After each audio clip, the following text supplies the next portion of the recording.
Ассаламу алейкум, урматтуу биздин каналдын катталуучулары, алыстан жакындан көрүп жаткан мекендештер.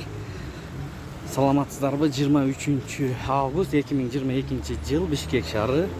Алдыда түштөн кийинки курс валютага көз жүгүртөбүз. Каналда жаңы болсоңуз лайкты басып, каналга катталып кетиңиздер. Анда эмесе кеттик. Бул жерде доллар 88, евро 95 сом 20 тыйын, рубль 91 тыйын, юань 10 сом. Анын жанында болсо лидер доллар 88, евро 95 сом 70 тыйын, рубль 0,931. Саат айта кетип бир комментарий жазылды эле, туугандар. Саат 1ге жакындап калды. Доллар 88, евро 95 сом 70 тыйын, рубль 93 тыйын. Экспомания. Бул жерде деле ошондой көрүнүш.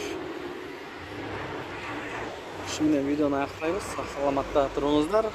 Тапкан акчаңыздарга береке берген болсун. Ой пикир комментарий калтырыңыздар. Сиздер менен канал автору Данияр болду.